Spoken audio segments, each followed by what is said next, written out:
철거 예정인 4층 빌라 건물에서 불이 났을 때를 가정해 실험해 봤습니다. 1층 집 거실에서 불이 나고 주민이 현관문을 열어놓은 채 대피한 상황. 1분여 만에 연기가 현관문으로 빠져나오고 복도가 불꽃으로 그을리더니 2분여 만에 4층 계단까지 연기가 올라옵니다. 반면 현관문을 닫아놓자 연기가 복도로 다소 새어나올 뿐 더 이상 불이 번지지 않습니다. 문을 열어놓고 대피를 하게 되면은 조금 전에 이쪽에 좌측에 있는 이 집처럼 열과 연기가 그대로 계단이라든지 이렇게 외부로 분출한다는 거죠. 실제로 공동주택에서 불이 나면 복도로 유입된 연기를 흡입해 인명피해가 발생할 위험이 높습니다. 2018년부터 5년간 아파트 화재 사망자 180명 사인 가운데 연기 흡입은 127건으로 전체의 70%가 넘습니다. 지난해 서울 도봉구의 한 아파트에서는 3층에서 난 불로 11층에서 대피하던 주민이 연기를 들이마시고 숨지기도 했습니다.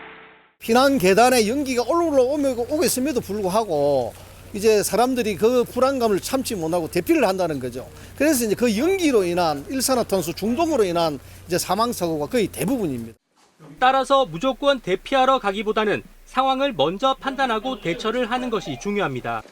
연기나 불이 보이지 않는다면 집안에서 대기하고 새어 들어오는 연기는 젖은 수건 등으로 막아야 한다고 소방당국은 조언합니다.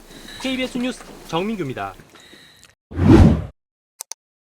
지난 9일 충남 천안시의 한 아파트에서 불이 나 주민 수십여 명이 대피했습니다. 지난해 3월에는 경기도 수원시의 아파트에서 난 불로 주민 2명이 숨졌습니다. 연기가 순식간에 차올라가지고 복도가 앞이 안 보일 정도로 차가지고 집에서 나가지를 못했어요. 모두 음식물을 조리하다 불이 났습니다. 지난 5년간 일어난 아파트 화재는 14,000여 건. 2021년부터 증가세에 있습니다. 부주의 탓이 가장 많았는데 음식물 조리 중 난 불이 3,000여 건으로 절반가량을 차지했습니다.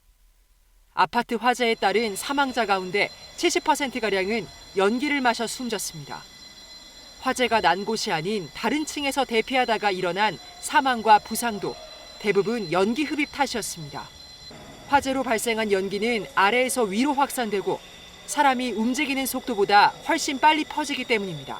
현관문을 열었을 때 계단 통로나 그쪽에 대피로 연기가 유입돼 있을 때는 집안에서 연기가 안으로 들어오지 못하게 이제 물수건이나 그걸로 틈새를 막고 안에서 대기를 하고 구조를 기다리는 게 나을 수도 있거든요.